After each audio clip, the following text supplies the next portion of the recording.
topics and opinions expressed on the following show are solely those of the hosts and their guests and not those of W4WN Radio, its employees, or affiliates. We make no recommendations or endorsements for radio show programs, services, or products mentioned on air or on our web. No liability, explicit or implied, shall be extended to W4WN Radio, its employees, or affiliates. Any questions or comments should be directed to those show hosts. Thank you for choosing W4WN Radio.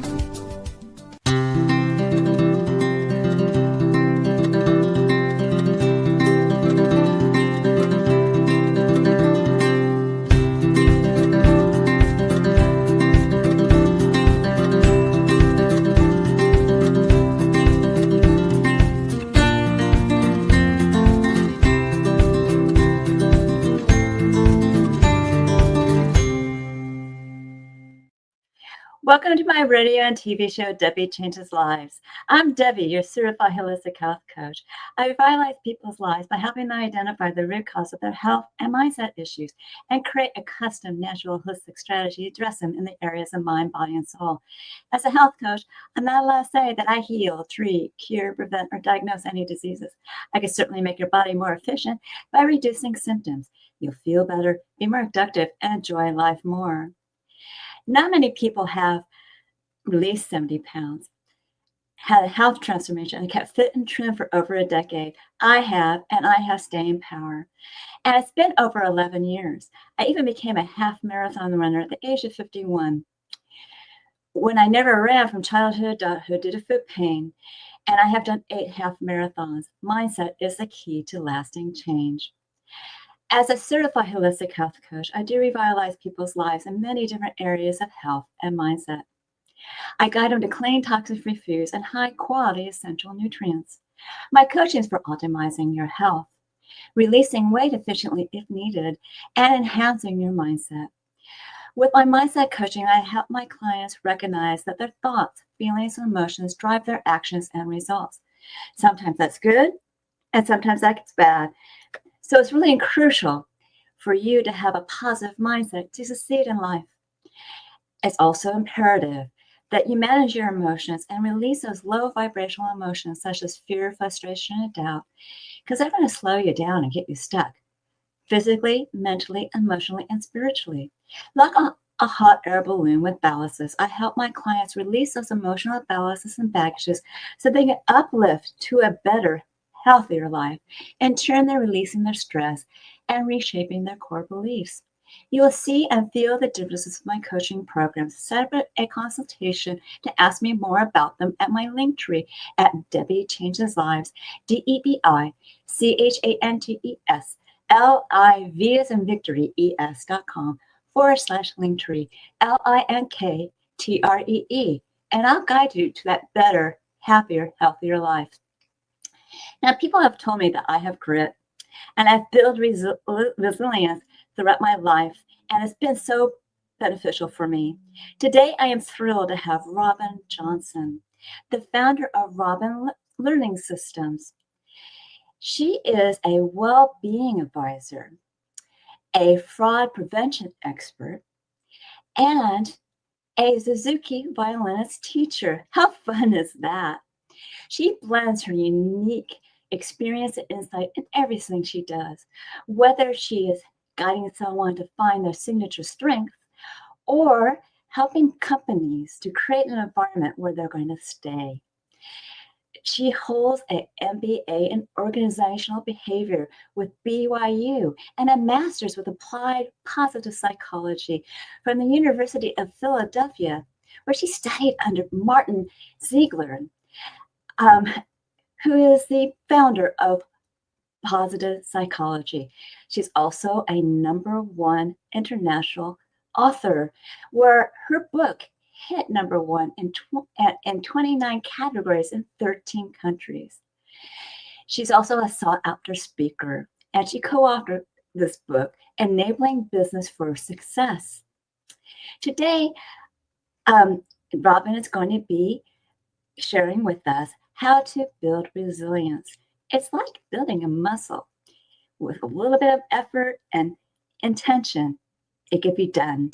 And so we're going to welcome Robin Johnson, the founder of Robin's Learning Systems, to my show. So Is Robin there? I sure am. Hello. Welcome to my show. Yeah, thank you so much. It is really, really a delight to be here. And I will say that we met, and you were a guest on a podcast that I co-host, and you were such a delightful guest, talking about all the changes that you've done and inspiring women. The co-host the podcast I co-host is Women Investing in Women. And you were a fabulous guest there. And it was so kind of you to invite me to be on your show, Debi Changes Lives, because you absolutely do change lives. And it's really a privilege for me to be here with you. Well, thank you for being here. That's so wonderful what you just said. I appreciate it. And so, I know what resilience is. Maybe some people don't. So what is resilience?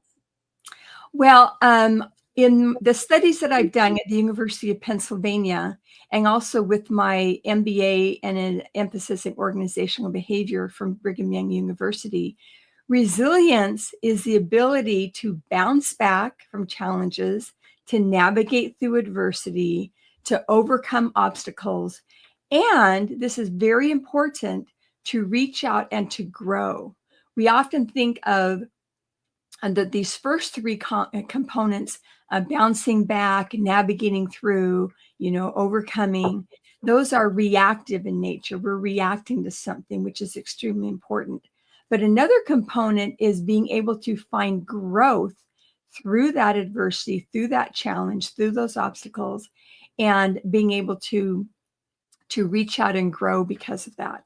And we've heard a lot about post-traumatic syndrome, which is very real and very important to be addressed. But there's also a phenomenon called post-traumatic growth, where we can grow from our challenges. Yes. And it's really important because sometimes our challenges, I don't like to call them failures. I just call them something to work on and grow upon, because you can always find something that didn't quite work out and improve upon it and get to where you need to go. Yeah, absolutely. It's interesting. I've heard from different people that the symbol in some, might be in Chinese or some language like that, that the symbol for challenge is the same as the symbol for opportunity or something like that. But basically, as you just said, we look at challenges as opportunities. And it's very true that we get knocked down sometimes. We get bucked off the horse. And acknowledging, hey, I just got bucked off a horse, you'll kind of lick our wounds for a minute, then catch your breath, dust yourself off, and then have the skills to then keep going. Yeah, as you said that, I broke my foot a few years ago, and I actually healed very quickly from it, so I'm really happy about that. But I did have some muscle loss, so I had imbalances, and unfortunately, I fell a few times and injured myself, and I felt like I was doing the cha-cha, and I just laughed it off.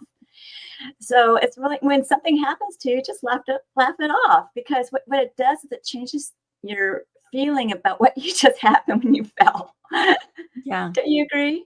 Yeah, there are many situations where you can look back and find the humor in it. And sometimes it takes a while to find the humor in it. Of course, there's some situations where there isn't any humor to be found. You just solemnly acknowledge what happened and move on. But in many instances, having a sense of humor definitely aids in our resilience. It aids in our ability to overcome, navigate, and work through, navigate through.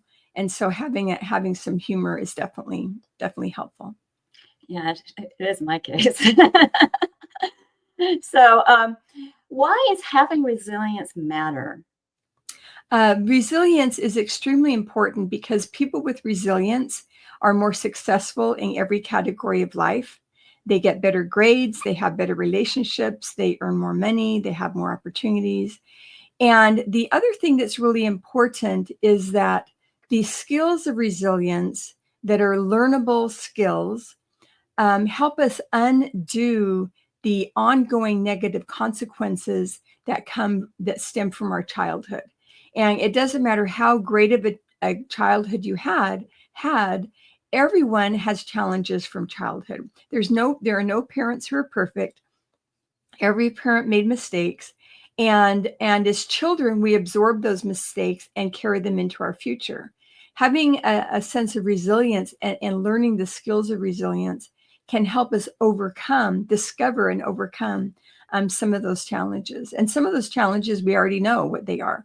Others remain hidden to us. And so by being able to develop our resilience, it gives us the emotional strength to uncover some of those things, and the emotional strength to then overcome them. We have to discover them and then overcome them. So it's very important. Yeah, exactly. Now, some people are very good with their grades and what's coming to their lives. They need to pay more attention to it and treasure that and realize that that's something really a positive thing in life. Do you ever have people that don't, recognize that as resilience? Well, I see there's two things coming to my head. One thing is called imposter syndrome, which is very, very real. And it's where we just don't believe that we are as good as we are. And Mm. and this can happen to anyone. And there are definitely some strategies and skills you can learn to overcome that. But one of my favorite examples is Karen Rivich, Dr. Karen Rivich. She teaches at the University of Pennsylvania. She helped develop the Penn Resilience Program, which is one of the most vetted programs and most popular programs in the world. And she helped invent this. She did in class. She shared that one time she was flying out from Philadelphia out to San Francisco to meet with some military leaders because the Army had adopted this resilience program to help their soldiers.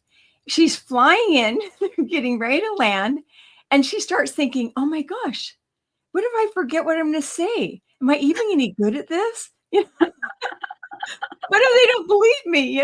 And this is the person who invented it. Okay. She's suddenly struck with this imposter syndrome as she's in the air getting ready to land. Well, fortunately, she remembered her training. And so her training kicked in. Okay, that's not true because, I am the one who invented this. And if I forget something, then I can just look in my notes. All these strategies that we learn in school, which we then apply, and which I can teach people. But that's my favorite example. Is here is the person who invented it, and she is having imposter syndrome. So there's imposter syndrome where we don't believe that we are as good as we are, and then the other thing is having a fixed mindset versus a growth mindset.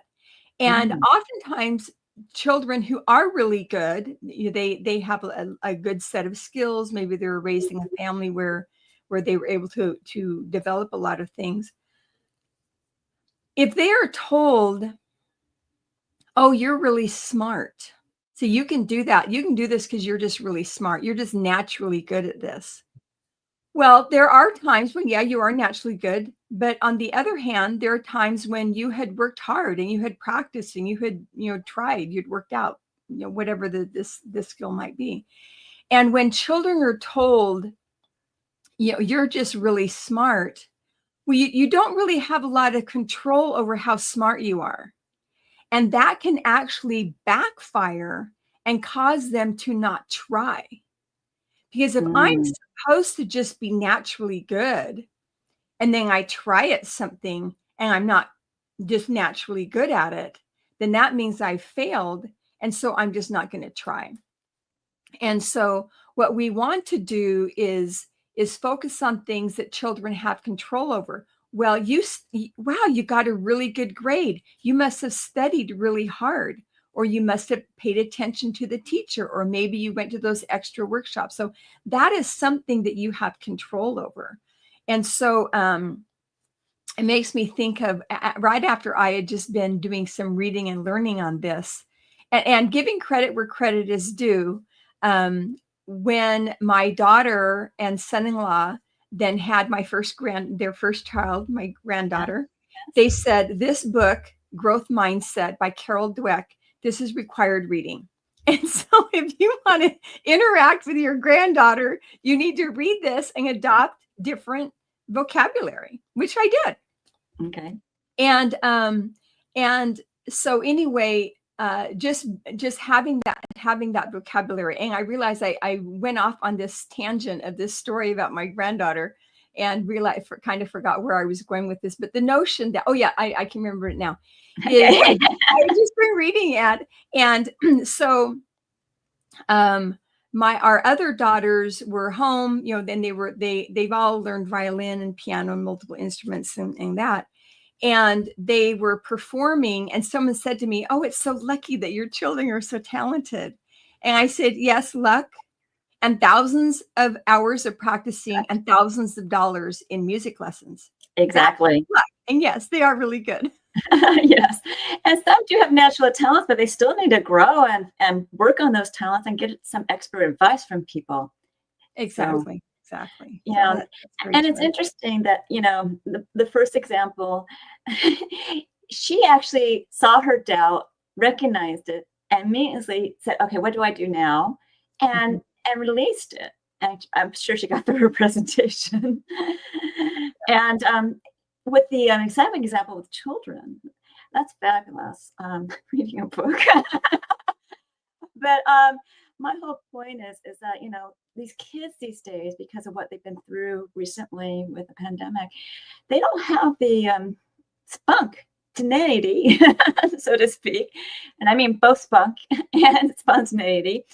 Because our world is so much different than it was when we were growing up. And they're letting that, pull them down. And it's really important to not pay attention to what's going on in the external world and pay attention to what you're doing and how you're reacting to it. Like you said at the beginning, being proactive. And that's what I have my clients do too. Yeah, absolutely. Yeah, absolutely. And I think that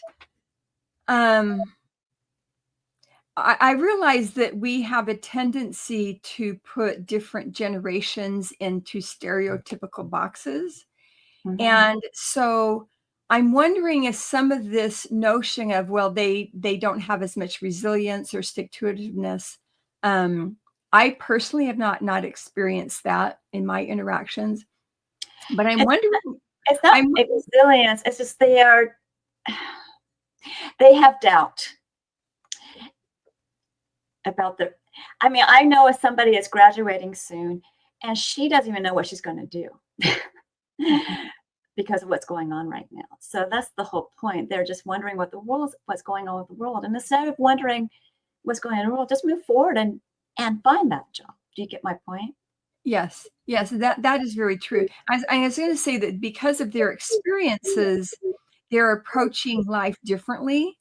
For example, when COVID hit and lots of people are dying, lots of people are getting sick, people are being laid off, people are being furloughed, people are working online. It really, it shifted people's priorities and shifted people's perspectives.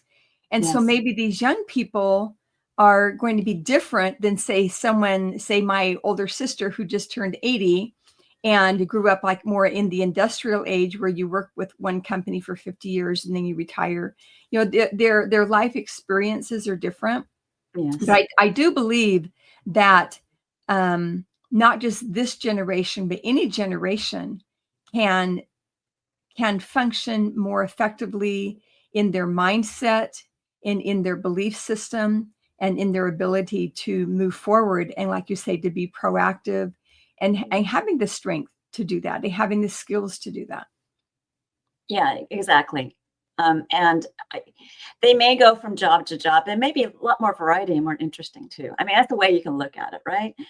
So, I've seen one of your presentations and you talk about creating an edge of the pool. Can you explain to the audience what that is all about? Yeah, that is one of my favorite concepts to teach. And within the broad field of resilience, one of my favorite slices of the pie is what is called the FAST skill, real-time resilience. It's called real-time resilience because you can keep it in your hip pocket and whip it out anytime you need it. Okay. And within that skill, there's different strategies and different what are called sentence starters. And I use the analogy that these sentence starters and these strategies are like the edge of a swimming pool. Okay. And when I was watching my children learn how to swim, and then also as I watched my granddaughters learn how to swim, the instructor will have them jump in, then turn around, and then kind of paddle to the edge and grab onto the edge. Jump in, turn around, grab the edge. Jump in, turn around, grab the edge. If they jump out a little bit further, then turn around, paddle over, grab the edge. Well, they do that over and over and over again in multiple lessons. And one time the instructor explained the reason why they do this is so when the children are off on their own and they're at a swim party or they're at a public school, a public pool, and they get kind of jostled or maybe they get pushed and they fall into the pool, then instead of just kind of flailing around and drowning, that they will instinctively, when they hit the water, instinctively, they'll reach over and they'll go toward finding the edge of the pool. And so I use that analogy that we can create. I used to call it find. I now call it create our mental edge of the pool. So when we get knocked off balance, maybe we're sitting in a marriage therapy session and something is said, then we are knocked off balance, or maybe we're at work and someone says something that knocks us off balance, or our child says something that knocks us off balance, and we're just kind of in our heads and in our hearts are just kind of, flailing. That these sentence starters and these strategies, and another strategy called calming and calming strategies, that they can help us grab onto a mental edge of the pool. And instead of just flailing around and being in this emotional distress or discomfort, that we can turn ourselves around more quickly. And so that's what I call it creating. We create a mental edge of the pool. And what I discovered is that the more I was able to create these mental edges of the pool, I noticed an interesting phenomenon is I could kind of detect, it kind of feels like I just about might be going to be pushed into the pool. And I could begin anticipating being in situations where someone might try to push me into the pool. And then I could anticipate that, kind of steel myself, get my nerves strengthened. Reduce your anxiety. Yeah. And so when I did get pushed into the pool, I wasn't flailing around. I could kind of anticipate it, have a response, and move on like that. And so I just thought that was such an interesting phenomenon, which I didn't expect at all. But I could kind of tell in social situations where I might, could anticipate where I might get thrown off, and then I wouldn't get thrown off. Instead, I'd be prepared. Yeah, sometimes when you scan a room, I'm empathic. So sometimes when you scan a room, I feel the energy, or I feel, this is not my crowd. And so pretty much, you don't want to feel nervous and anxious. So you just want to take a deep breath and say, what can I do in this situation? And obviously because of what people call my grit, it's just my courage. I have no fear. I just like, hi, I'm Debbie. And I just ask them what they do. What do you do? I just listen to them. I let them talk. I listen to them. And then I share what I do. So that's something that, took time for me to get used to, because I was a person that was very quiet. I was like, I'm not anymore, but I was a wallflower. And so I've learned that over time, unless you speak out and reach out to somebody and talk, they're not going to reach out to you. Yeah. And that's one thing, when you get thrown into the pool, I've actually gotten thrown into a river. Yeah. Well, it this guy snuck up on me. I guess he liked me. He was one of the river guides of this rafting adventure type of thing. He snuck up on me and pulled me into the river. And the first thing I realized, natural thing, because it was so cold, I went to hold, my heartbeat just stopped. And then when I got up there, I got back into the the raft. But your body does respond that way. It makes you, not necessarily hold your breath, but give you a moment to slow down and figure out what you need to do. Yeah, exactly. I will, for your audience who will be listening to this either right now or later, I will teach 2, maybe 3 important things. One is, I used to, when I would do my workshops, I used to always go, after explaining about resilience in general, I loved real-time resilience so much, I would just go right to it. Then I realized that when people are really emotionally upset, it's really hard to engage our prefrontal cortex and use think about it, right? And think about it and use these strategies. So one of the other fast skills is calming and focusing. And that is another fast skill that you can do just right on the spot. And so once you realize, oh my gosh, I got shoved in the pool, or you realize, I'm really, panicking, or I'm feeling very anxious. And the first thing is to breathe. And I know that sounds very obvious. And I know that in this day and age, there are many, many, many practices, wonderful practices on breathing. But literally, your breath is what keeps you centered and grounded in this world. And someone pointed out on a presentation I was listening to not long ago that you can go a long time without eating. You can go actually some days without drinking anything. Yes. And still stay alive. Right. But the minute, when you stop breathing, more than for a minute or two, man, you're gone. Okay. So breath is utterly core to who we are. The other thing that's really, that helps me stay grounded in any kind of breathing is to realize that what we breathe, the air, the oxygen, the atmosphere around us, that is the one thing that connects every single human being on the planet. And this is part of Barbara Fredrickson, who's known as one of the mothers of positive psychology. She has these wonderful meditations. And I learned this from one of her meditations, is that when you take a breath in, every single human being on the planet, regardless of time zone, regardless of hemisphere, they are breathing the exact same air. Yes, they are. And that connects us. The other thing that I thought of, kind of a corollary to this, is if every single human being on the planet took a really big inhale all at the same time, would we run out of atmosphere? No. Would everyone suck up all of the oxygen? No, they wouldn't. No. And so we are literally surrounded by abundance.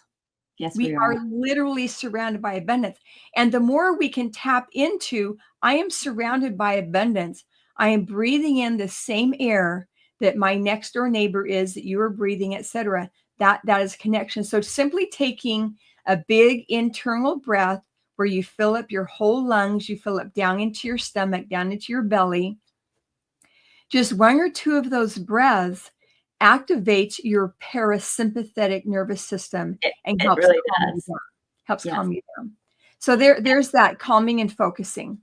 Yeah. And, sometimes people have anxiety, and they are not breathing as deeply as they should. So for them just to be aware of how they're breathing, just pay attention to the way you're breathing.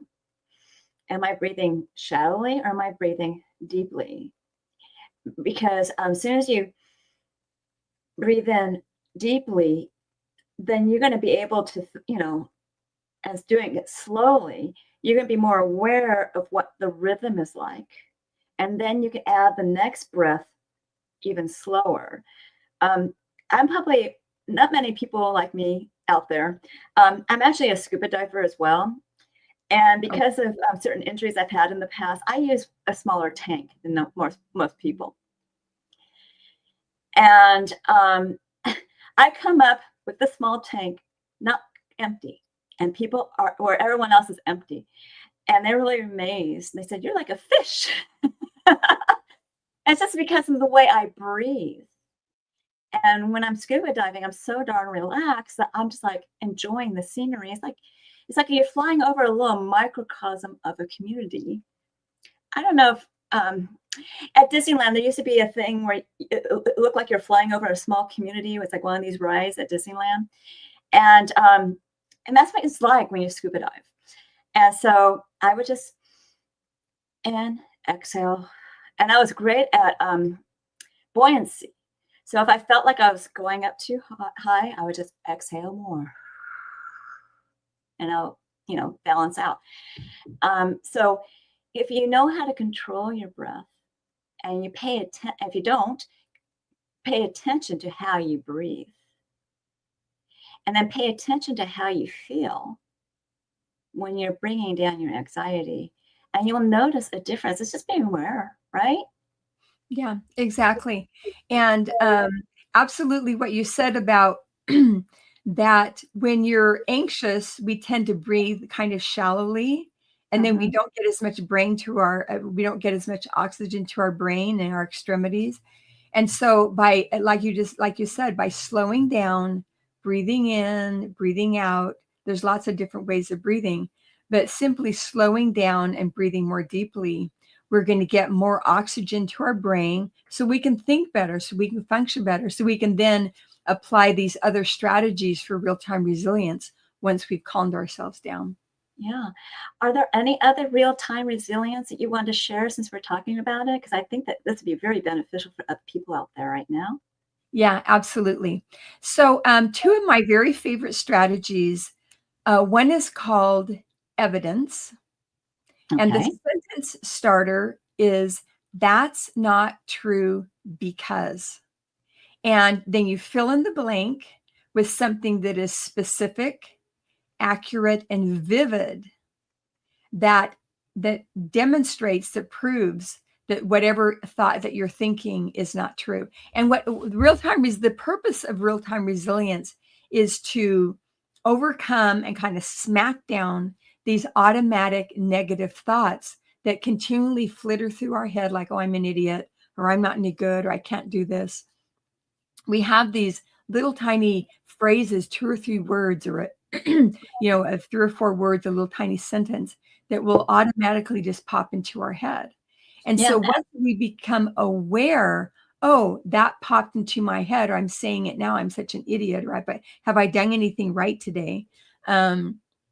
When that pops in, then once we're aware that you're doing it now, then you can whip out that evidence. "That's not true because, I'm not an idiot, because that's not true because I organized a Messiah sing-along for 1,000 people in 3 months.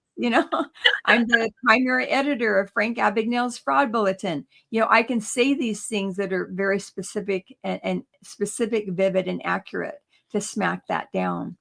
And another one of my favorite strategies is a reframe. And and the sentence starter is, "Well, a better way of looking at this, or a more accurate way of looking at this." And for an example of how this can play out, for example, Linda calls her daughter, and her daughter doesn't pick up the phone. So Linda starts thinking, "My daughter doesn't like me. She doesn't like to think about, she doesn't like to talk to me. I was a terrible mother.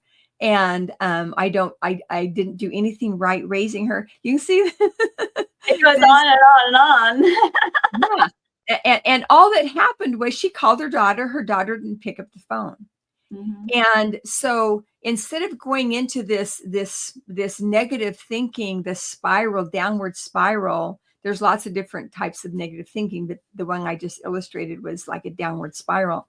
Right. Instead of spiraling out into, she doesn't like me. She doesn't like to talk to me. I was a terrible mother and I don't do anything right. Instead, you can say, that's not true. She doesn't like to talk to me. Well, that's not true because she has called me to talk to me. And a better way of looking at this is, yes, I made some mistakes as a mom, but I've apologized for them. I've changed my behavior. And I did do many good things as a mother, gave her many opportunities. And so I really like that reframing. They say you can't change the past. And I am beginning to disagree to an extent about that. Okay. While it is true, we cannot change the actual physical event that happened, we can reframe how we look at that, and that can change it for us. Yeah. Yeah. So I love that. Reframing is a really for me a very powerful strategy. So the reframing is helping them understand what something did materialize in their favor, how it could be done better, or how, this was out of my control because my parents did X, Y, and Z. And I'm an adult now, and I can do what I need to do. Yeah. I don't need to hear hear what they've done. And it's so important in life to have a positive mindset. As I opened it up, it's crucial for success. And people do go in those spirals, and they need to reframe themselves. And some people have a really hard time thinking about the positive. So if someone's having a really hard time thinking about positive, is there anything that you kind of do that's a little different for that reframing? Well, the one thing to keep in mind is that there are, some of the mistakes that are made as people are learning how to do real-time resilience. And one of them is, a Pollyanna, being Pollyanna. And that is where I like to say you want to have durable optimism. You want to have realistic real-time resilience. And that is where you very clearly see the challenges. You don't say, oh, that bad thing isn't happening. You don't say, things are not what they are. But you acknowledge they are what they are. And I can still find something good, or I can still innovate in a way that can help me meet that challenge. And for me, for example, on the reframing, something happened that, many, many years ago that was extraordinarily emotionally painful for me. It just was like a dagger in my heart that just stayed there for years and years and years. Okay. And when I shared about this experience with, something that someone had done and said with my therapist, she said, oh, well, this person has attachment issues. And so, of course, when they are in this situation, it would be very normal for them to react how they did. It had nothing to do with you, because they have issues with attaching. And so when they're in this situation, they're going to say and they're going to respond the way that they did. Oh my gosh, it completely changed my perspective on that event. Instead of being, I am somehow deficient and this was somehow my fault and I'm not, lovable. True. It's like, just take that knife out of your heart, let it heal. That was that person. And so for me, that was reframing. And so for me, that did change the past. That changed the past. And so looking at, being getting back to your notion of being positive, is acknowledging what happened and then having different tools of reframing, relooking at it, and being able to move on from there. Those are some wonderful tools that you shared today. Now, what is your offer for my audience today? Wonderful. Well, I am so excited because One of the protective factors when you look at real-time and you look at resilience as a whole, you have some foundations that you can build on, you have some skills that you can learn, and then you have some protective factors. Well, one of the protective factors is positive organizations. And one of the things I feel absolutely passionate about is helping organizations create workplaces where people want to stay instead of wanting to leave. Yes. And more positive organizations helps us protect our resilience. And so I have various workshops for organizations, and I'm going to be doing one of those in the end of April, on April 25th, Friday, April 25th at 10 a.m. I just barely posted on my LinkedIn site. I'll be putting it in my Facebook page and Instagram and on my website. But the very first professional workshop that I did was in June of 2020. When COVID had hit, we're all locked down, and my workshop was on the resilient organization. And I just barely graduated from the University of Pennsylvania. So I was using everything that I learned from there, everything that I learned many years ago at BYU.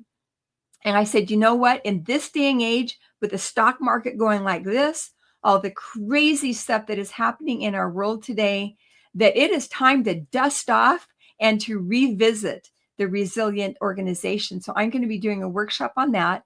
And anyone who signs up for it, you use the code ROBIN, ROBIN, and you will get a 50% discount on that. There's a minor fee, but for 50% discount.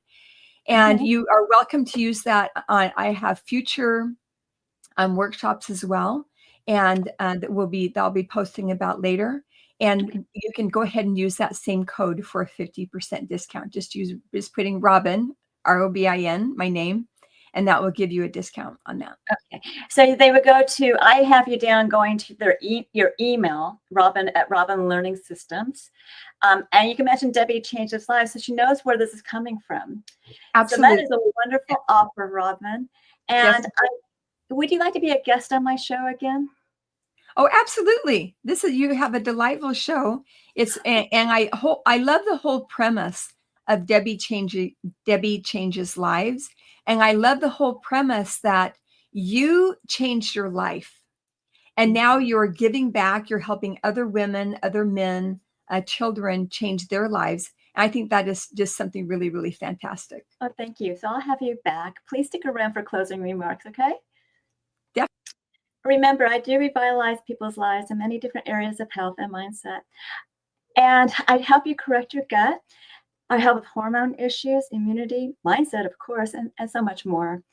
And so it's all any health and mindset. And pretty much what I do is I guide you to a clean, toxic-free diet and high-quality essential nutrient products that will reduce symptoms. You'll feel better, be more productive, and possibly lose some weight.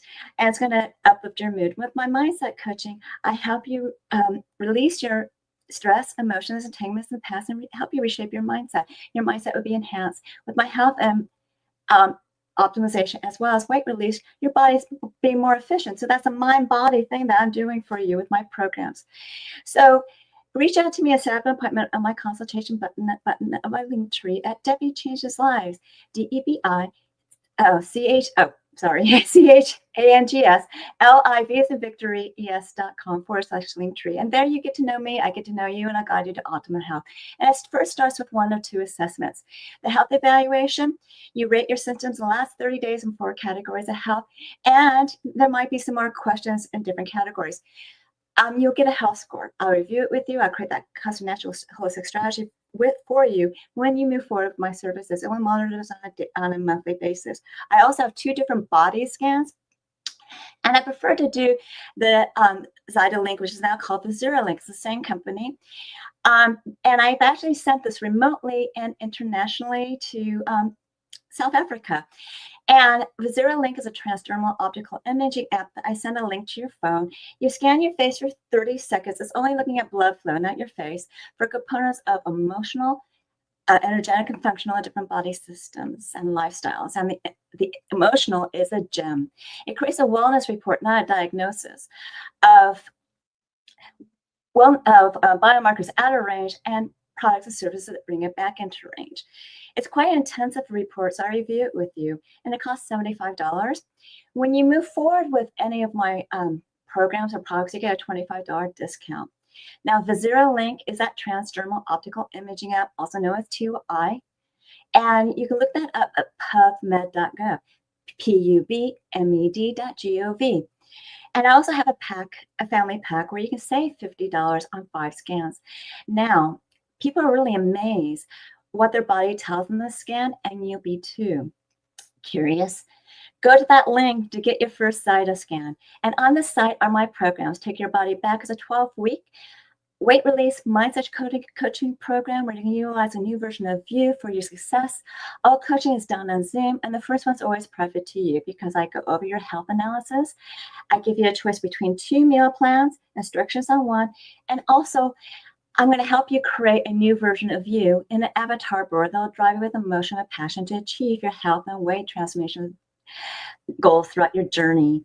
We'll be using this board during coaching, and whether it's group or private, we will be celebrating your wins, and I'll be guiding over your gaps with health and mindset tips and also answer your questions.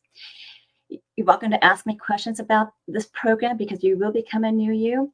And you can also watch a previous episode, Holistic Self-Love. For more details, just remember my price has gone up. Why Fast is an intermittent fasting program that gets your cells and body humming and with rich nutrition and nutrients and exercises and recipes.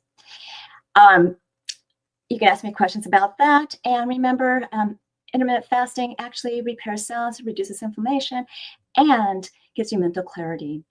You can also, if you need some coaching, you can buy a 2 or 4 week program. I also have, you can use these smaller programs for mindset enhancement as well as health optimization, but those are usually larger journeys. And for limited time, I have a 30-minute coaching session called Debi's Coaching Chats. That's not recorded. There's several topics here that a survey will pick, from optimizing health, ways of releasing stress and emotions, efficiently releasing weight, creating a winning mindset, as well as creating that new version of you in an avatar board to drive you with emotion and passion to achieve your health and weight transformations. These meetings are on Tuesdays at 4 p.m. Pacific, 7 p.m. Eastern.